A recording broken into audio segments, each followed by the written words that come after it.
Sur ce plateau, je reçois déjà notre invité du jour qui est Maître Alain Ngandou Mukendi, qui est avocat de formation et aujourd'hui de profession, à qui j'ai dit bonjour. Bonjour monsieur. Je reviens à vous pour vous demander comment vous allez. Je vais très bien. Vous savez, parce que le mariage demeure jusqu'à aujourd'hui un sujet qui n'est pas vraiment pertinent, mais un tout petit peu préoccupant. Alors, le mariage, c'est l'union de deux conjoints légales entre hommes et femmes. Bon, l'initiative du mariage date de très longtemps, tire son origine à partir de la Bible. C'est dans le livre de Genèse, à partir du chapitre 2, au verset 24, la Bible nous parle que l'homme quittera son père et sa mère et s'attachera à sa femme et les deux deviendront une seule chair. C'est là où le mariage a commencé. C'est dans la Bible. C'est nulle part, c'est dans la Bible que le mariage a commencé. C'est ça que je peux répondre. D'accord, merci beaucoup, pasteur. Maintenant, une autre question se pose, à combien de femmes un homme pourra-t-il se marier?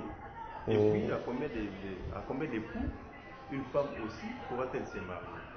Bon, en tant que chrétien, et je m'appuie toujours dans la Bible, le mariage qui est autorisé dans la Bible, c'est la monogamie.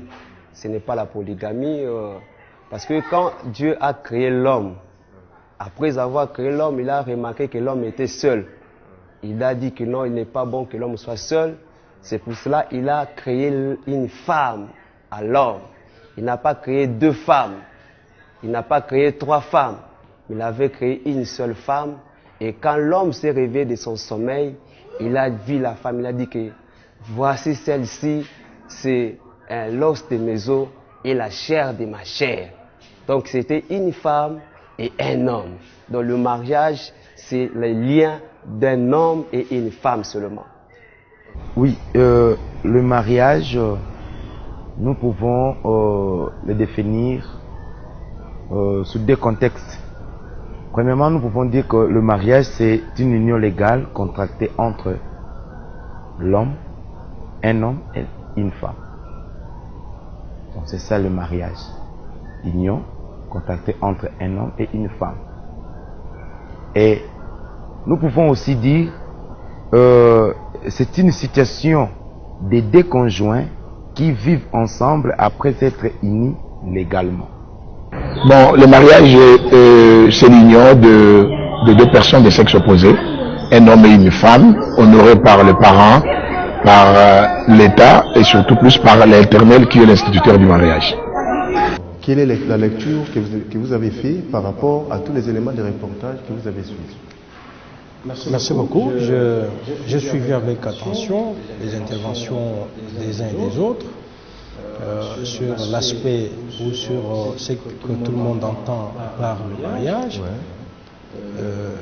Mais de toute façon, chacun a essayé de répéter la même chose en disant c'est une union, c'est une union d'hommes et de femmes. Mais nous pensons que la définition qu'il faudra retenir est celle que la loi institue en cette matière. Alors, juridiquement parlant, si on vous demande de définir le mariage, vous allez faire ça comment? Bon, vous savez, la définition n'a pas autre source que la loi elle-même. Le mariage, c'est un acte public par lequel un homme et une femme établissent entre eux une union légale et durable, dont les conditions de formation, les effets ainsi que la dissolution sont déterminés par la même loi. Okay. Maintenant, quelles sont les conditions qu'il faut-il remplir pour se marier? Est-ce qu'il y a des conditions? Peut-être quelqu'un peut se voir capable pour se marier, mais est-ce qu'il y a des conditions qui peuvent interdire à quelqu'un de se marier ou qui peuvent permettre à quelqu'un de se marier? Bien sûr que oui, parce que la définition elle-même vous dit que c'est dans les conditions prévues, n'est-ce pas, déterminées par la loi. Il y a des conditions pour se marier, qu'il s'agisse d'un homme ou d'une femme. Il y a toute une gamme de conditions à respecter. Comme quoi? Comme quoi? Nous avons les conditions de fond ainsi que les conditions de forme. Et par rapport au fond, il faut que les individus appelés à contracter mariage puissent avoir la capacité et en dehors de la capacité, il y a le consentement. Tout à fait, oui. Quand je parle de la capacité, je parle bien sûr de l'âge. Je parle de l'âge. À un certain âge, on peut contracter mariage quand on veut. Je pense que quant au fond, il faut qu'il y ait versement de la dot. Voilà donc les conditions requises pour contracter mariage. Ok. Mais peut-être quelqu'un peut aussi se sentir capable de se marier, mais souvent on a toujours l'impression d'avoir, moi peut-être, je peux avoir l'impression d'avoir perçu que je suis arrivé déjà en terme pour me marier, mais les personnes vis-à-vis desquelles peut-être je dois me rendre pour demander cette équivalence-là, ils vont me dire que tu n'es pas encore arrivé au terme pour se marier. Alors, ça peut arriver sur quel point? Ça arrive souvent du côté financier, ou ça arrive de quel côté ça arrive souvent? Non, en fait, il faudra éclairer l'opinion qui me suit. Quand on parle de conditions, on fait allusion, parce que j'avais essayé d'énumérer tout à l'heure, j'ai parlé de la capacité, c'est-à-dire un âge requis par la loi, et que là je dois préciser que pour un homme qui veut contracter mariage, doit totaliser au moins 21 ans. Donc, on doit avoir 21 ans ou plus pour être appelé capable à contracter mariage. Et pour la jeune fille, il faut avoir au moins 18 ans. Et parce que vous avez parlé de la situation financière, vous savez, fait partie d'une des conditions de mariage, c'est-à-dire la dot, parce que la dot, disons-nous, c'est juste un ensemble de biens qu'on doit remettre à la famille de la jeune fille. Et là, vous comprendrez très bien que lorsqu'on n'est pas en mesure de remplir cette condition, même si vous avez la capacité de contracter mariage, eh bien, le mariage n'aura pas lieu. Ok, merci beaucoup maître pour tous ces éclaircissements. Je pense que en vous entendre parler, vous avez fustigé quelque chose de très très important qui est donc la dot. Et là peut-être nous allons y revenir encore dans nos prochains numéros des émissions. Mais aujourd'hui nous assistons à un phénomène qui n'est pas le cas vraiment qui n'est pas le cas d'un homme et d'une femme. Nous sommes aujourd'hui dans un monde où il y a presque tout.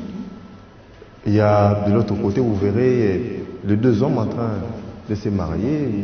De l'autre côté là-bas, il y a peut-être des femmes qui se décident de se marier, les deux. Alors, qu'est-ce que la loi prévoit pour cela? La loi dit quoi à propos du mariage entre les homosexuels? Merci beaucoup. Je crois qu'il faudra que je sois beaucoup plus explicite en disant que le législateur congolais parle du mariage entre hommes et femmes. Tout à fait. Et que donc, partant du principe selon lequel ce qui n'est pas permis est interdit, chez nous, jusque-là, ce mariage est prohibé. Donc, aucun officier de l'état civil ne peut célébrer un pareil mariage. Donc, si ailleurs, Parce que nous entendons bien dire ailleurs, il y a ça, c'est là, dans ce sens que vous abordez tout à l'heure, les mariages, c'est-à-dire un mariage entre homosexuels, c'est réglé peut-être dans leur loi interne. Mais par rapport aux législateurs congolais, ce mariage n'existe pas. Et ce qu'ils le font, c'est peut-être dans la clandestinité, sous peine d'être placés dans les conditions de poursuite judiciaire. Mais en vous entendant parler tout à l'heure là, vous avez fustigé aussi quelque chose de très important en disant que le mariage, dans les conditions dans lesquelles nous devons procéder pour faire le mariage, il y a aussi ce qu'on appelle le consentement. Le consentement. Le consentement, oui. Alors merci beaucoup. Le consentement peut aussi envoyer quelqu'un à aller se choisir un homme pour aller faire le mariage avec les gays. Là, la loi va interdire quelqu'un comme ça parce qu'il est quand même libre. Et on estime quand même libre quand on a besoin de faire quelque chose. Si quelqu'un décide d'aller se marier avec un homme, et une femme va décider aussi d'aller se marier avec une autre femme, est-ce qu'il faut que la loi intervienne encore? Quel est l'impact de la loi à cet aspect-là? Merci beaucoup. Vous savez, monsieur le journaliste, nous ne sommes pas seulement juristes, nous sommes aussi chrétiens. Nous sommes aussi appelés, n'est-ce pas, à faire les choses comme il se doit. Et je tiens à vous préciser que parmi les sources de droit, il y a la religion. Il y a la religion, ce qui veut dire que c'est la loi divine. Donc, on a ramassé toute une bonne somme des considérations des choses, de par la nature elle-même, et puis on en a fait donc la loi. Donc dire que lorsque les deux personnes qui se sentent capables et qui consentent de contracter mariage, femme entre femme, homme entre homme, eh bien, je tiens à vous rassurer que notre loi, lorsqu'elle dit cette liberté, la liberté est aussi limitée, parce que vous lirez l'article 127 du Code de la famille qui vous dit clairement que le consentement ne peut jouer que lorsqu'il s'agit d'un homme et d'une femme. Le consentement ne pourra pas avoir d'effet lorsque c'est dans le cas prohibé par la loi.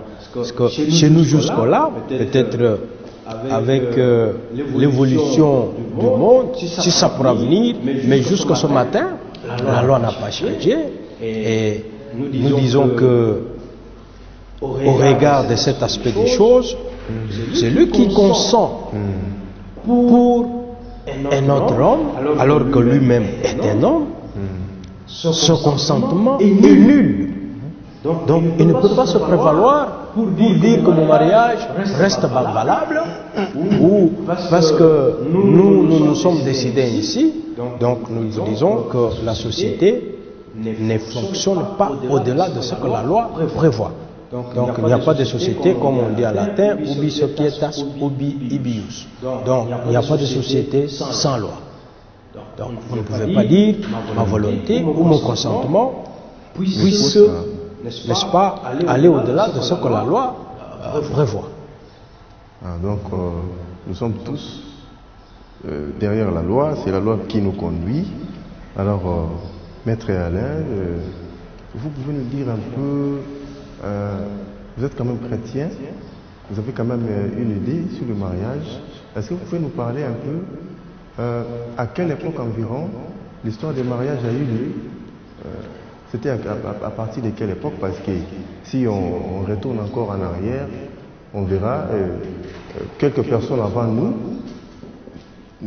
ne se sont pas mariés avec leur femme comme ça officiellement.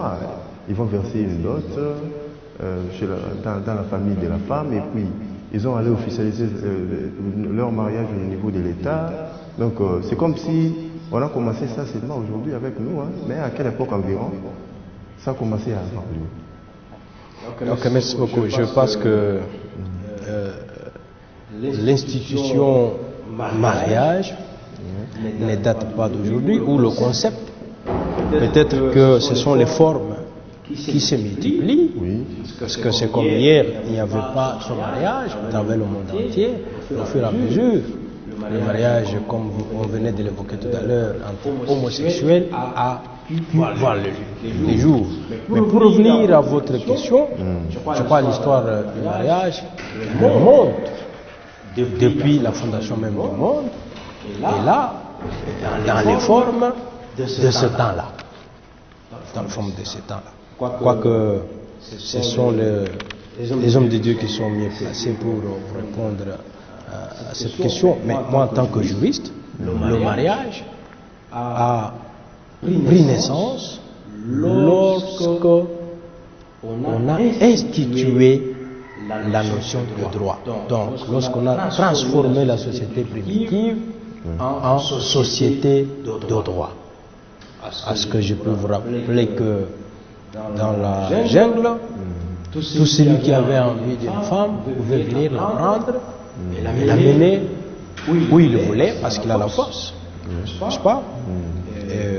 Même quand vous vous rappelez de ce qui s'est passé dans la Bible, vous trouverez que lorsque les hommes de Dieu nous donnent l'histoire d'Adam et Ève, vous verrez que nulle part il y a eu la dot. Oui.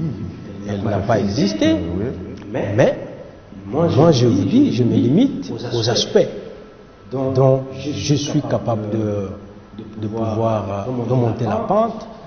Je me limite à ce qui est du droit.